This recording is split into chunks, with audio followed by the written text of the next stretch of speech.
मित्रों जय श्री राम। मित्रों, सूर्य भगवान को जल देना आपको बहुत सारे ब्राह्मण, बहुत सारे पंडित, ज्योतिषी लोग आपको कहते होंगे कि आप सूर्य को जल दीजिए तो आपको सूर्य का आशीर्वाद, उनकी कृपा प्राप्त होने लगेगी। मित्रों क्या हालांकि ये बात बिल्कुल सही है कि अगर आप सूर्य भगवान को जल देते हैं तो आपको उनकी कृपा निश्चित रूप से मिलेगी। और यदि आपके जीवन में सूर्य प्रसन्न हो गए तो मान, प्रतिष्ठा, पद, धन सब कुछ मिलेगा। तो मित्रों सूर्य भगवान को प्रसन्न रखिए और उनको प्रसन्न रखने का सबसे आसान तरीका उनको जल देना है। तो हम में से कई लोग सूर्य को जल देते भी हैं, लेकिन क्या हमें पता है कि सूर्य को हम सही पद्धति से जल देते हैं कि नहीं? क्या ये जल उनको स्वीकार्य है कि नहीं है?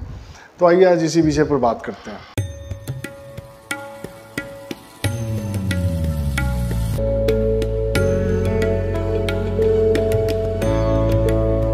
मित्रों, सूर्य भगवान को आप दिन में 3 बार जल दे सकते हैं। अगर सुबह छूट गया दोपहर दे सकते हैं, दोपहर छूट गया शाम दे सकते हैं, या तीनों संध्या दे सकते हैं, यह आपके ऊपर है।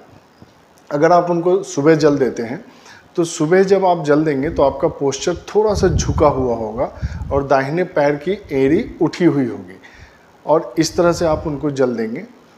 और अगर आप दोपहर में दे रहे हैं तो आपका शरीर बिल्कुल सीधा होगा, पोस्चर बिल्कुल सीधा होगा, लेकिन दाहिने पैर की एड़ी उठी हुई होगी। और यदि आप संध्या में दे रहे हैं उनको जल तो आप बैठ कर देंगे।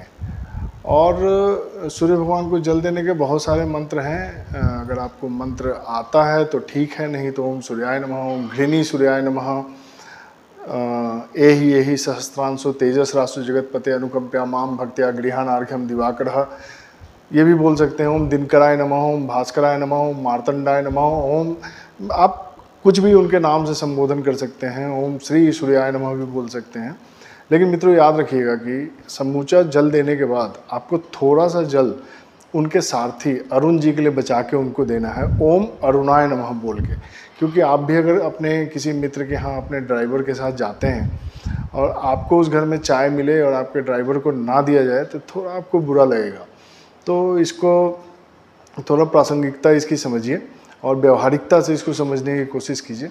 तो सूर्य भगवान को जल देने के बाद अंत में ओम अरुणाय नमः बोल के उनको भी एक जलांजलि अवश्य दें।